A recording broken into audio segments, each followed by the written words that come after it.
smuggling gold out of the country. And when I started the show this afternoon, I did mention that Africa keeps debating her nascent democracies, wondering why they're not moving any faster.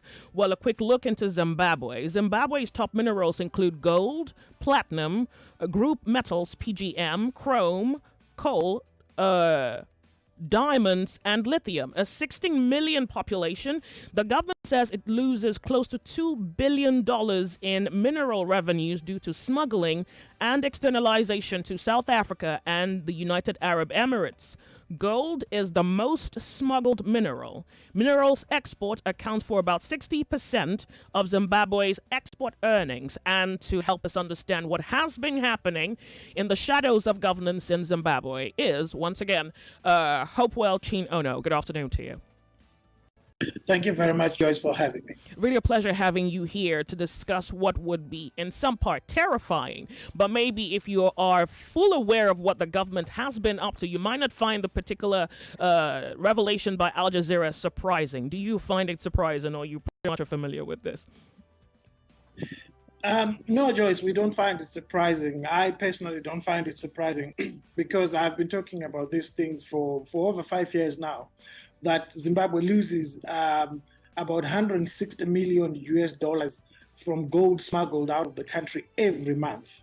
It loses that much, and yet our hospitals do not have medicines, and to run all the 6 big central hospitals only costs 55 million US dollars. So it shows you the extent to which the smuggling is not only affecting the taxpayer, but it's also affecting the quality of life for Zimbabweans who have no access to public services. We do not have clean drinking water, even in the most affluent of areas in Harare and the rest of Zimbabwe. Now, given economic sanctions on Zimbabwe, some people are persuaded by what might be the notion that the sanctions on Zimbabwe does not allow Zimbabwe sell her gold on the gold market internationally. Do you say that that's correct? No, that is not correct. The sanctions are targeted against individuals who have been abusing their state power, rigging elections, killing people. In fact, the central bank, the Reserve Bank of Zimbabwe, issued a statement 3 weeks ago saying that it is not under sanctions as a bank, and also saying that gold from Zimbabwe is not under any form of sanctions.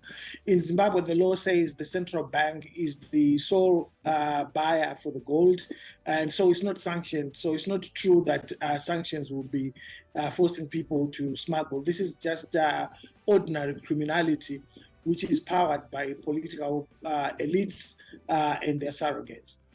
Well, one wonders, after the hegemony of former President Mugabe, one wonders what exactly has changed, because a lot of Zimbabweans found life in Zimbabwe particularly difficult under Mugabe, and some people were excited, if not more people were excited, when he left office. Now, what has changed, or is it the same thing?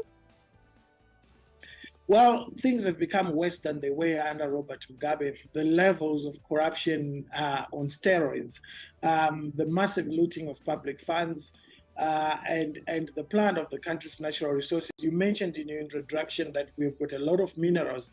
Zimbabwe's got about 65 minerals, but at times we do not have paracetamol in our hospitals. At times we do not have the most basic of drugs in our hospitals. Right now, Zimbabwe does not have a single working radiotherapy cancer machine in the whole public health system.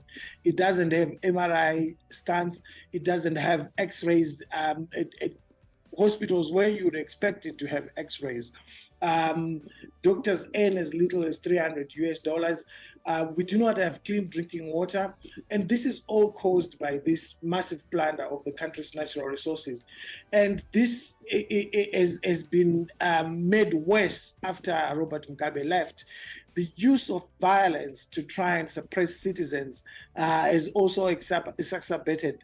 And, just last week when the Al Jazeera documentary came out, we were threatened as journalists with imprisonment if we continued talking about it the way I'm talking about it to you now. We are supposed to be quiet. we're supposed to watch in silence and not say anything. The president's spokesperson, George Charamba, said that you will end up in prison if you continue talking about it. So things have become worse under the current president, Emerson Mnangagwa, than they were under Robert Mugabe. And it's ironic because the bar was on the floor, but it's now in the basement. Wow. So it's particularly concerning given that Zimbabwe has dealt with inflation unheard of probably anywhere else. One would think that if Zimbabwe were selling her minerals and earning in dollars in foreign currency, then it should actually help the economy. Isn't the government somehow ashamed that this documentary has not only come out, but they have nothing to defend themselves with in the faces of Zimbabweans? Well, the government is not ashamed at all. In fact, it's doubling down. They're saying that this is a propaganda piece of work. They're saying that this is the work of Western countries. Al Jazeera is owned by the Qataris government. It's from the East, not the West. But our government is not ashamed, even putting such feeble and infantile arguments about what we have been seeing and what we are still going to see, because this is a 4-part series. We've only seen 2 of the documentaries. And the government is also trying to now shift the attention of people focusing on side shows. Like, they've been accusing me that I'm the person behind the documentary, which is laughable.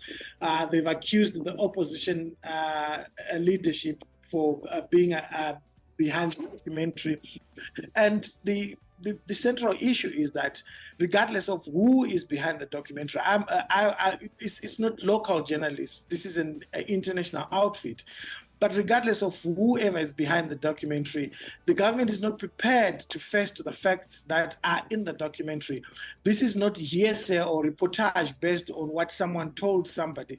These are the key players who are talking for themselves, not knowing that they were being recorded. I went to prison 3 times in 2020 and 2021. And one of the reasons why I went to prison is that I was arrested for exposing one of the characters in the documentary film after she had been caught with gold trying to smuggle it to Dubai. I exposed that she was going to get bail unopposed. Up to now, I'm still on trial, which is basically political persecution. They've taken title deeds of my home. I had to pay a bail reconnaissance of $20,000. So the government is not really interested in fighting corruption. The Zimbabwe Anti-Corruption Commission in 2021 spent about $33.3 million without a single conviction to its name. So it shows that the issues of corruption are not taken seriously in this country by the government, and they don't care. Like they are showing us right now that they don't care. They'll double down and they'll move on.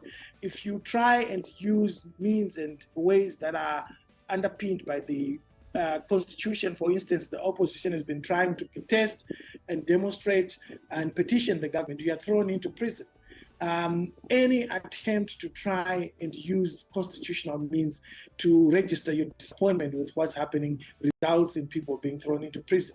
We've got a member of parliament called Job Scala.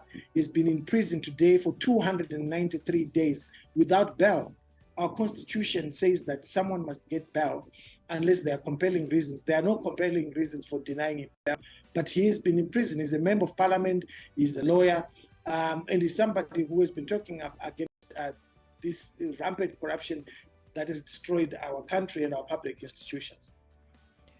How is the Zimbabwean government supporting the strength of the Zimbabwean dollar?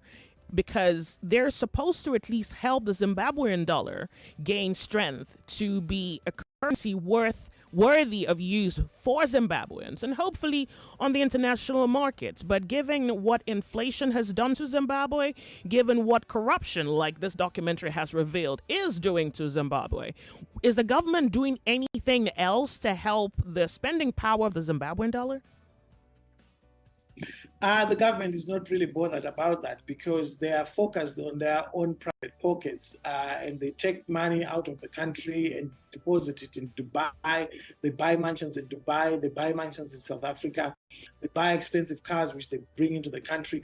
The Zimbabwean dollar today is trading at 1,400 to the US dollar, to 1,500 to the US dollar on the black market. The official rate, which is fixed, it's 1,000 Zimbabwean dollars to the US dollar.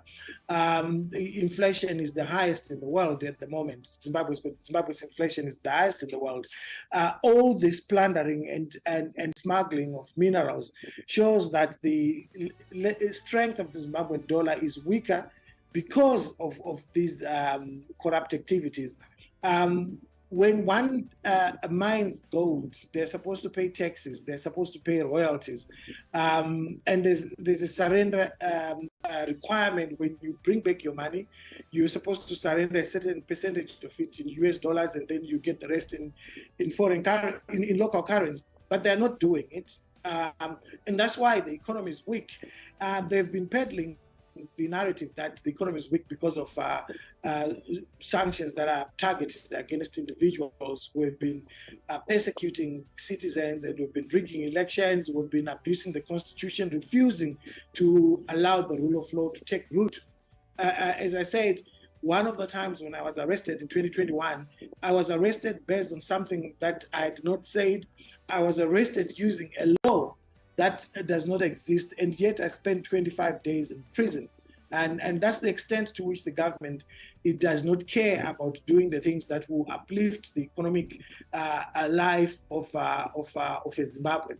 They are more interested in plunder and looting, corruption, and they do so willingly. If you try and push back, if you try even and expose the corruption, you're thrown into prison. I was thrown into prison twice for exposing corruption, and the third time when I was thrown into prison, it was over something that I had not even said. So I don't think the government cares about the livelihood of citizens. As I said, our health delivery system has collapsed. 2,500 Zimbabwean women die every year giving birth. The biggest hospital in the country, called Salem Gabe Hospital, has got only one maternity theater that was built in 1977 by the colonial government of Ian Smith. To build a maternity theater costs only $37,000 US dollars, but they're not bothered about it. $370,000 US dollars would build 10 maternity theaters, but the current government has not built a single maternity theater at the biggest hospital in 43 years it has been in power. 99.3 Nigeria Info, the sunny side. If you have just tuned in, it's good to have you join us. We have a guest with us. His name, Hopewell Ono, a renowned journalist in Zimbabwe, joining us to discuss the recently revealed 4-part documentary by Al Jazeera on the gold mafia in Zimbabwe. I want to come back to you, Hopewell, and ask you, what is the unemployment situation like in Zimbabwe? Because things like this would have a direct impact on underemployment and unemployment in Zimbabwe. The unemployment situation is terrible, Joyce. 95% of our potential workforce is out of work.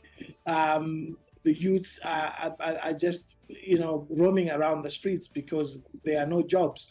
The government has failed to create an environment which attracts investors because it does not follow the rule of law.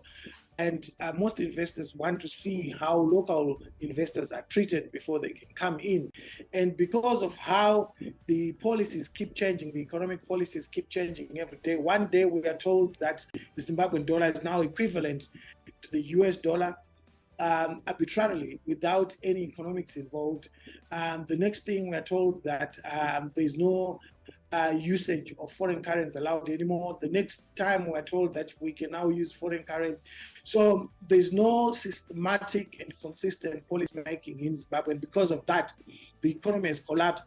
And this has been made worse by the fact that the government, the political elites in ZANU-PF, which is the ruling party, are involved in the plunder of the country's natural resources, are involved in the looting of public funds. And because of that, it's difficult to create an environment that is conducive for employment. Most of the money that is leaving the country through the smuggling of these minerals does not come back to Zimbabwe.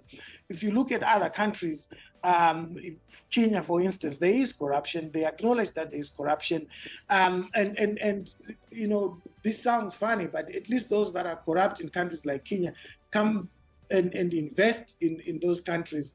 They invest their loot. But in Zimbabwe, where the political elites are taking money out of the country to countries like South Africa, to countries like Dubai, to countries like Mauritius, and it is those. Yes, in Switzerland.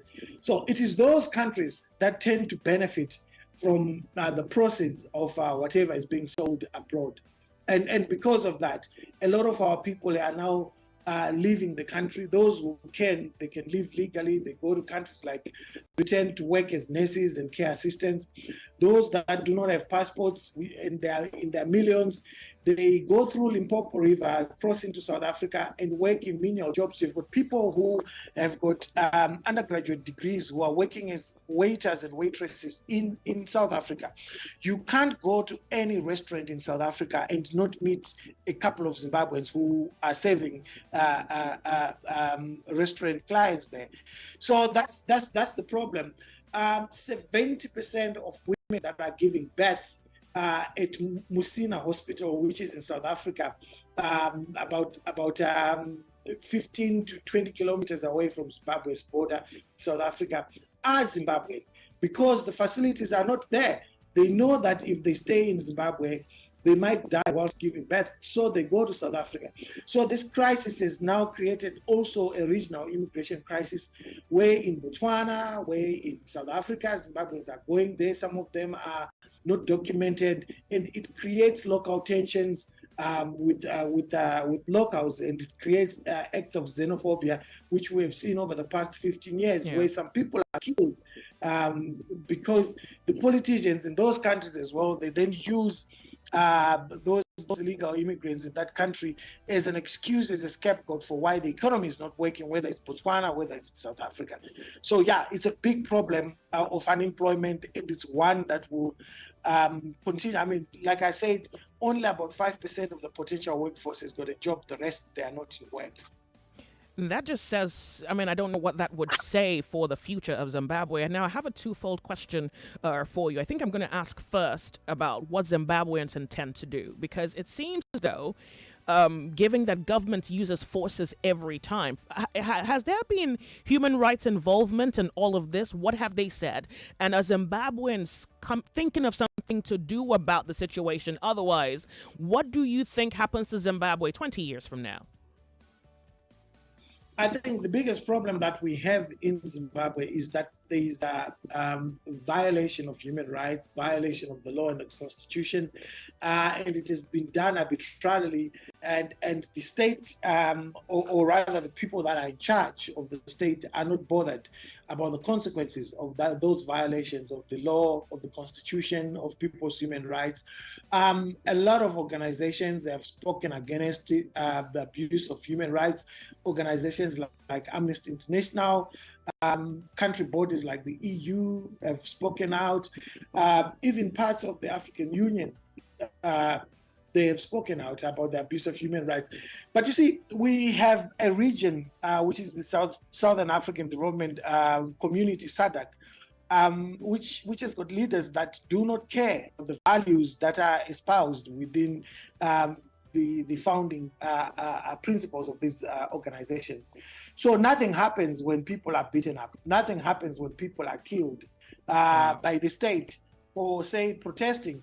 You remember that on the 1st of August in 2018, the state ordered soldiers onto the streets, and they killed, I think, around 6 or 7 citizens with live ammunition, citizens that were running away, that were not confrontational. Nothing has happened to the perpetrators of those crimes. And it's historic. You will realize that in the 80s, over 20,000 people died in the south of the country, and nothing happened. So that impunity continues to this very day. Wow. I'm off on a break in about a few minutes. I want to ask what it's like being a journalist in Zimbabwe, because if the government keeps threatening, I saw a retweet or a tweet you put out, and I think the person who put it out is a government official, and he said, well, if you repeat, and I'm going to paraphrase it, he says, if Zimbabweans repeat the documentary and think that they can and think that they can excuse themselves by saying, well, someone said it, Al Jazeera reported it, that they will be dealt with. And you had something to say about that. First of all, I'm not even sure, is that a government official? Because it wasn't a verified handle. It is the spokesperson for the president. His name is George Charamba, and he's also the deputy chief cabinet minister. He was very categoric in that we are going to be sent to prison for repeating what has been said, and he said that's not an excuse, the fact that it was said in Al Jazeera. It shows you the level of repression that we have to deal with in Zimbabwe. As journalists, it's difficult. In 2020, I uncovered the looting of public funds meant for COVID. I was thrown into prison. I spent 45 days in prison for having done that exposure. They created a false charge that I was trying to unseat the government of Zimbabwe through my tweets, which is absolutely ridiculous. And because most of our work now, we do it via social media, they try and clamp down on what we say on social media. So the spokesperson for the president of Zimbabwe, George Charamba, indeed said that, and he's continued to insult journalists. I've had to personally block him so that I don't see what he writes. Because he says vile things that exactly. That you do not I didn't even believe that was a government official because of how vile the statement was. I didn't think he was a government official. Okay, I want to quickly go off on a break. I'm going to ask you to please give me a moment. When we come back, we want to talk about your safety in your own country. 99.3 Nigeria Info, the sunny side. We're off on a break. We'll be right back. My name is Joyce. Our guest is Hopewell Chin-Ono, renowned Zimbabwean journalist on the sunny side on Nigeria Info. Don't go anywhere. We'll be right back.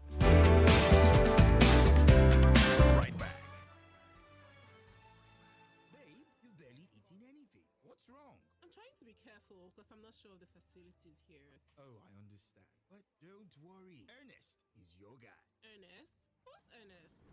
Ernest Liver Salt is your ultimate run-to product that gives fast and effective relief from heartburn, constipation, and indigestion. It dissolves fast and works even faster. It comes in delicious orange, lemon, and plain flavors. In that case, waiter!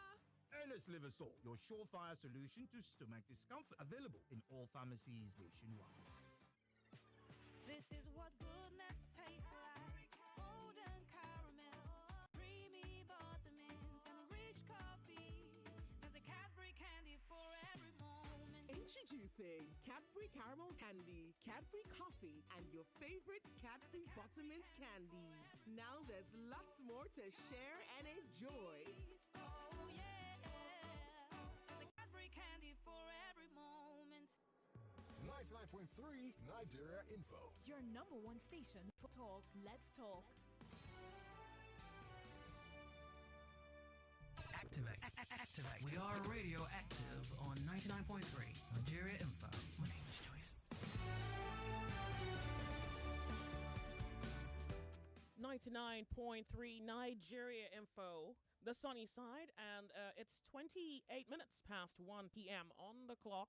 Welcome, my name is Joyce, and we are discussing with our guest, Hopewell Chin-Ono, renowned Zimbabwean journalist, and we are speaking about the very interesting documentary recently revealed. It's a 4-part documentary. Two has been published already, and so if you have been following that particular documentary, you would probably find more shocking details to come in the other 2 installments which we're waiting for.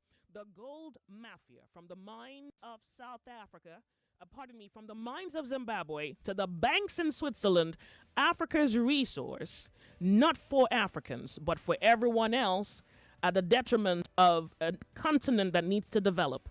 Well, Chin-Ono has been speaking about exactly how this directly impacts Zimbabwe, and I'm continuing my conversation with him right now. Thank you very much, Chin-Ono, for your time. I'm curious as to how ambassadors are chosen in Zimbabwe. Now, you have an ambassador who also has a side gig as a minister. And it's interesting I wonder if Does he understand that portfolio? I don't understand what he's doing, but you are a Zimbabwean and you've probably seen things like this occur before. I'm not sure the process that goes into choosing ambassadors, but this guy, and he has been referred to as a fake minister, even though he claims to be all knowing and all seeing. It's particularly funny how he wants people to believe that the Holy Spirit gives him live scores of football matches. It's interesting that the Holy Spirit would be more interested in life scores than the welfare of Zimbabweans. So it's a weird cocktail of confusion. What can you say about that? Well, it's even more ironic that a prophet who professes to see things could not see that he was being recorded by cameras. Okay, that one. Yeah. I think this guy's appointment has always been quiescent. It's called ambassador at large. We don't have such a title in our country. It's the first time in the 3 years of post-colonial rule in Zimbabwe that we've heard somebody called ambassador at large. This person is known to be crooked. There are tons and tons of evidence of his crookedness in the past before he was appointed. So it was self-evident that the appointment was meant to push an agenda that was not in the national interest of Zimbabwe.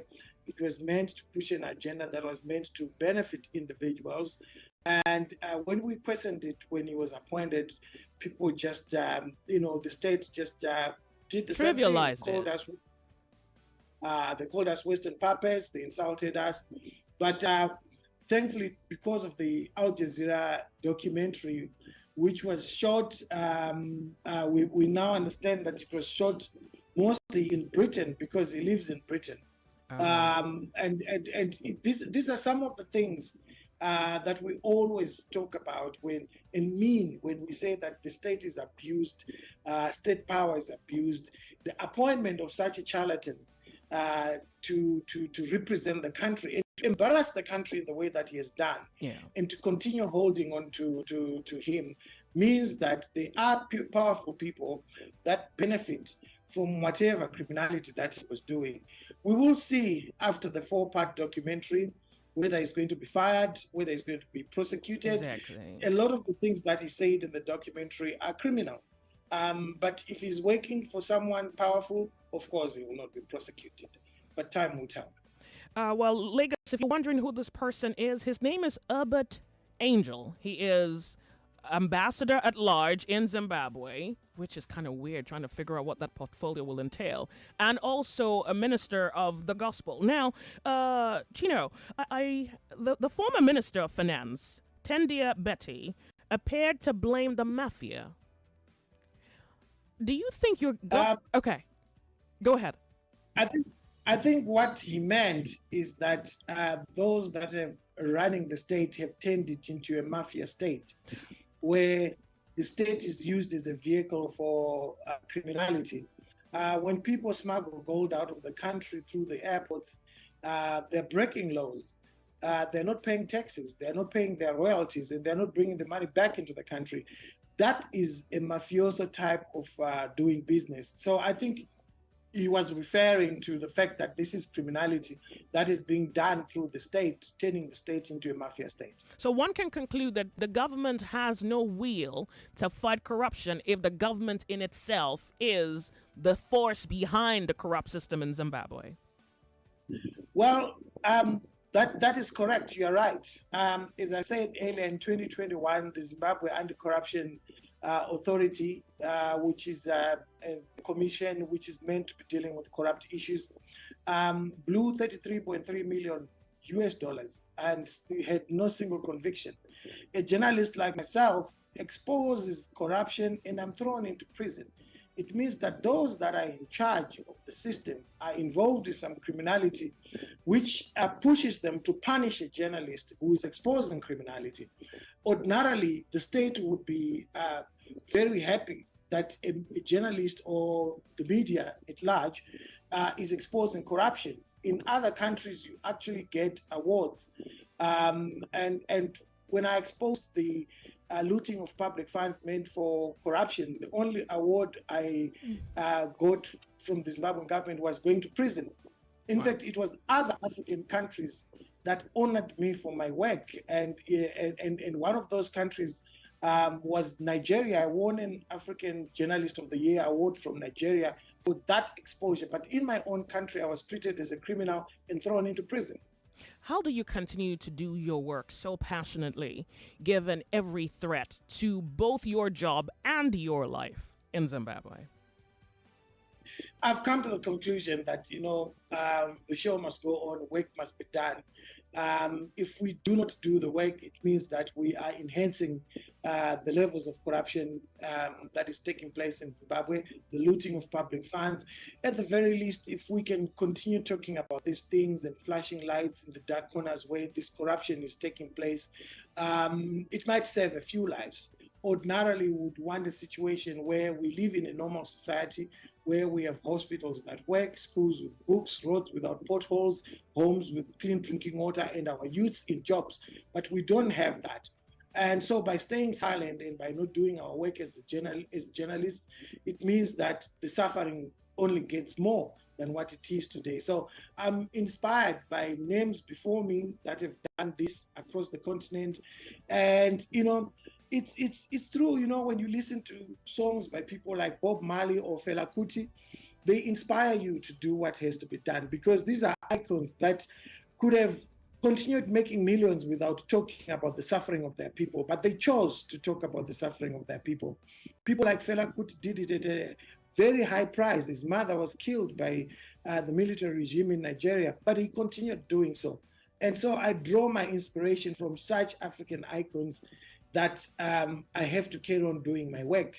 At some point, who knows, they might decide to come after me, but at least history will remember me for having done the right thing.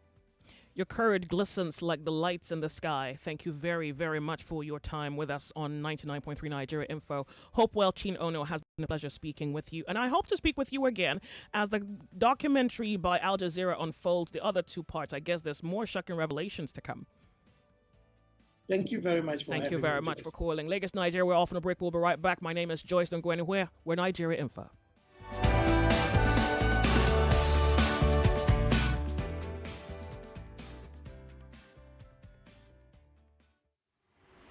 We're like gold diggers, tunneling through the mishaps and the handicaps. I don't know what to cook for them. I don't know what to give them to eat. That is the issue at hand as I speak right now. In the name of the good, we hope to earn the truth and be worth our weight in salt. Every night, every yard and there, we will hear 1 million boys, 2 million boys, 3 million boys. For common people wouldn't have no money. They're supposed to find it where people can follow you. Everybody can follow you, both the rich and those poor. The Sunny Side with Joyce. The Sunny Side with Joyce. Weekdays 12 to 3 p.m. on 99.3 Nigeria Info. Let's talk.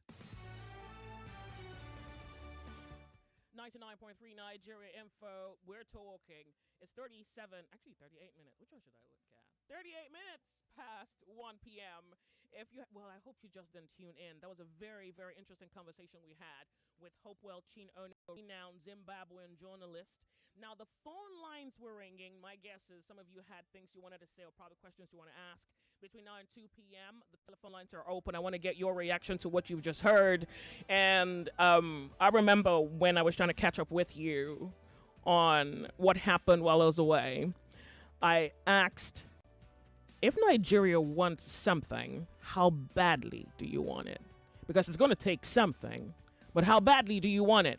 Well, on the sunny side, let's talk about the Gold Mafia, a documentary uncovering the corruption in the mineral industry, gold particularly, out of Zimbabwe. 0700 993 993 993 and 01465 7190. Hello. The volume of your radio set, my friends, remember. Hello. Turn up the volume of... Yeah? Just on that. Thank you. See, Joyce, it's not only in Zimbabwe.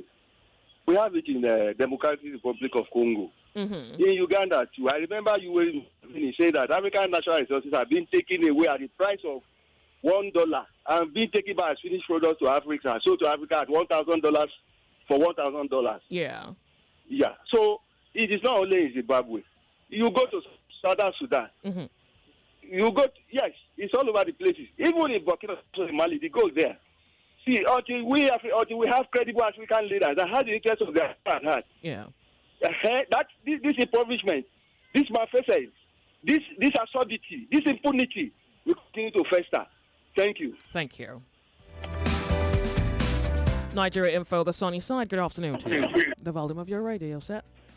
Hello, Joyce. Hello, good afternoon. Good afternoon. Nice to hear from you. Welcome back. Thank you very much. I'm glad to be back. Joy, my own take is that, you see, Nigeria is supposed to be one of the world powers to all these African countries. But look at us here. Look at us. When we are not getting it right, how do you expect Congo to get it right? Hello, can you hear me? Zimbabwe, yeah. Yeah. How can you think that Zimbabwe will get it when we ourselves we are not even in the right path? Just take a look at us first. Look at the election that we just finished now. So how would they learn? How would they learn from us? I carried one more. Oh, I lost you. Nigeria Info, the sunny side. Welcome to radio. What's your name? Hello. Hello. Welcome. Hello. Well, thank you. You have enjoyed yourself. You abandoned me, Abi. You can't put it like that. I needed the break. Welcome. I miss you so much. I'm so glad to be back. I miss you too. I'm so happy to hear your voice today. Thank you. This market woman calling. Welcome. Good to Joyce, have you. I want to ask one question. Yeah. This devil where God drive for heaven. Now Africa country God pursue and so. And again, wait now, not laugh now. Wait. If these people gather, is he how to enslave their people? And another question I want to ask. For somebody to be under slave, under white man, I don't even know which one is better than to be a slave under a black man like you. I don't really even understand. The truth the is, way these people are just ruling all the whole Africa. They teach themselves what to do. Yeah. I hope this government will not come against you people also. Thank you. Thank you very much for calling 99.3 Nigeria Info. Hello, good afternoon to you. There is no version of slavery that's good, and that's why you must oppose tyranny with everything. There's no version, black version, white version, there's no version of slavery that's good. But it's that the people kind of tolerate it, because if the people don't tolerate things, then it doesn't go through. It doesn't succeed. There's a British character, there's a British guy who is in that Al Jazeera documentary. I need to get his name. He's like the right hand. He's a right hand guy to Hubert Angel, the ambassador at large, who's also a said man of God, all seeing. Now, he put out a video to debunk the Al Jazeera documentary, and I was upset about the things he had to say and the nerve with which he said them. And you realize that Africa is taking it. That's the only way this thing is flying. Because he said Al Jazeera is a product of an imperialist system. And I don't know how he forgot that he is British. You are British. You're talking about an imperialist system? It is... I thought I found it partly offending, but it's probably more hilarious that he missed it to say, well, Al Jazeera is an imperialist system. It's like, guy, you're British. And then I wondered, the things he's doing in Zimbabwe, would it be legal in the UK? If he went back to his country, Would he be able to do the things he did in Zimbabwe in his country and not be in prison? The answer is no. And so that disclaimer he put out, in my head, I thought he had to think he was speaking to stupid people. That's the only way he even had the nerve to stand before a camera, to give them justifications for what he said on camera. It's interesting, I guess. But welcome to a world where nothing changes until you decide it should change. Hello, the sunny side. My name is Joyce. Good afternoon to you. Hello, we're with you. Okay, I'm sorry, your line isn't good. You're going to have to please try again. Call me back. Nigeria Info. Hello, good afternoon. Yeah, good afternoon to you. Yeah, Nigeria Info. Oh, that's not nice. Oh, come on. Be nice. Be good. And then exercise judgment. Hello. Hey, Joyce. Turn up the volume of your radio set. Speak closer to your mouthpiece. Make this a moment worth remembering. You are highly welcome. Thank you. We miss you a lot. Glad to be back. This is Eliezer of Odobolo land. Good to have you. You see, Joyce, when we are talking that we mistake to be an African man or African woman, people think we are doing a mistake or we are saying something we don't supposed to say. This is one of the reasons. But it's not a mistake. You being African is not a mistake, is it? That's not correct. It's a very big mistake because since 1960 we got our independence till now. I don't know when Zimbabwe got their own independence. Nothing has changed for Africa. Yeah, but that's because. Yeah, but that's not a function of fate. That's Africans. That's a function of the consequence of Africans doing bad things to themselves. Joyce, does it mean that the whole of Africa, as big as Africa, there is no good news for any side at all for the citizens of Africa? No, there's good news. There's good news. There is no good news anywhere. There's no good news anywhere. Look at Nigeria. Look at everywhere. Look at even Ghana. We are thinking that they are better now. Look at them. They are coming down again. Look at the one we just interviewed now. Look at what the man is saying. Because you say the truth, you have been low to the prison. Right? So, when are we going to wake up for our sleep? When is it when the world has come to an end that we are going to wake up, or when we are still alive as we are living now? We are still breathing, but the time we come, we are not going to breathe. Is it the time we are going to wake up from our sleep? Africans are not asleep. Africans need the courage to wheel. Sleep is even better. Thank you very much. Thank you. Look, Africa is not asleep. Africa needs the courage to wheel. That's the only thing missing. You will it? Yeah, that's it. Wheel. What would Africa wheel? Is the question. Make it back. Nigeria Info, the sunny side. And by the way, I think you should keep your eye on the documentary by Al Jazeera, The Gold Mafia, it's called. It shows you the entire food chain. The seed being the government. Well, of course, there's more to be revealed in the other two-part documentary. Hello. Sorry, I lost you. Make it back. Nigeria Info, you on the sunny side. Hello. Hello. Good afternoon to you. Good afternoon. Yeah, welcome. Welcome, Joyce. Thank you very much for calling. Yeah, I think the same accusation was leveled against Charles Taylor of trading with gold outside Liberia. So, as regards to coming to be in African continent, it's God's choice that we should occupy the African continent. There are continents upon continents. There are other black people there as well. So I believe we need orientation when the heart and mind are in the office. That the office do not belong to them. It belongs to the entire people they are subject to. They are subject. So I think they need to be re-educated because to the extent that the white men are the one having feeling for Africa and returning the money stolen. Hello? They're not having feelings for us.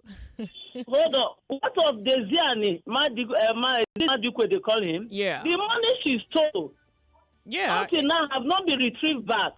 It was the England that indicted her. Then we have the one of James Zibori. They've retrieved We some. have the one of the other Dare at Plateau State. They was nothing abroad. They were. Yeah, because that's where they kept the money. Discovered. And the money does not What belong of to them. Alame Sega own? Oh dear. Yeah, the government, Nigerian government, has been trying to retrieve some of these properties. Even recently, I heard that some properties were retrieved. Gold is also property now. When they carry gold and sell, they work for money.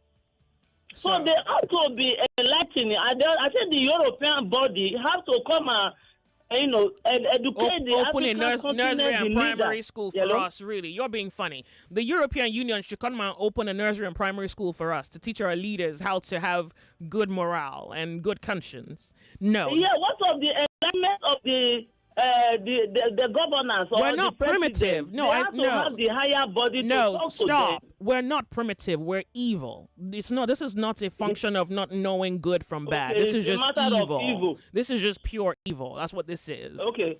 Then do we have the men of God that speak? It's not. No, stop. No, this is not a thing for men of God. This is for every. No, this is for everyone who wants good above evil. Man, woman, boy, girl. It's not for men of God. The man of God in Zimbabwe is rubbing Zimbabwe blind. He's a man. He has a stage, has a microphone, has a congregation. We hear he has 15 branches. But yet, his Holy Spirit is predicting football matches. He should come to Nigeria. Nigerians will drink his blood. Because I was wondering if he came... Not every man of God is... the problem of Nigeria is not a man of God problem. Stop repeating that. It's not a man of... What is the solution to this madness now? And leaving the subject in abject poverty. Good. Let the good men rise. Period. Good. Can somebody be ever good without the knowledge of God Almighty who owns the heaven and earth? Let the good men with the knowledge of God Almighty who owns heaven and earth rise. Okay, let there be laws by people like you that are educated to enlighten Let there be what? Let there be what? Love? Love. Yeah, this let love. There be laws. This love is war. The rulers. No. To their knees. No. That's not how this thing happens. But thank you for calling. Thank you. No. So again, that logic is so skewed. You think that this is going to be fixed by mere conversation. Honey, no, it won't. You need law, you need order, you need men of will and grit who are willing to stand in the fire and hold those who oppress, who steal, who frustrate, who perpetrate injustice, hold them to book, deal with them as is necessary. Otherwise, leave God out of this. Hello. Oh, first day already. Hello. Yeah, welcome back. We miss you. Glad to be back. Thank you for calling. Yeah, my name is Afolabi Ismail. I'm calling from Nigeria. Thank you for calling. It is a pity. I listened to the interview, and it is a pity. The mother of Africa is just asleep. Until Africa just realize this. That's why when the white want to draw Jesus, they paint it yellow. When they draw devil, they paint it black. Is it that we are devil or what? May God help us all. God bless you, my sister. Yeah, okay, now that's also a miseducation in itself. And it's not even Lords of Logic. Hello, welcome to the show. The volume of your radio set. My name's Joyce. It's good to have you on Nigeria Info. Hello. Hello, ladies. Good to have you. Good afternoon. Afternoon. Your line is breaking up. Just this thing that was talked about, I think in 2022. Okay. This Californium that they mine at Borno. Okay. It cost 1 gram, cost $27 million.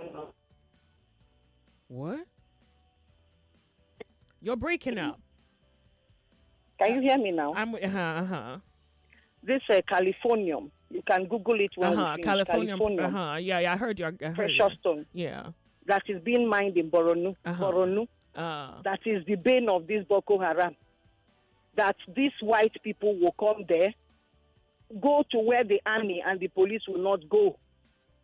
leave in the wee hours of morning. This guy that was the ADC to Abacha that died, he was on Berekete. He's everywhere. He's on social media. Okay, hold on a second. I want to be off on a break, so I'm going to ask you to please hang up or call me back, okay? Okay. Thank you. Lagos, Nigeria, we're off on a break. We'll be right back. Don't go anywhere.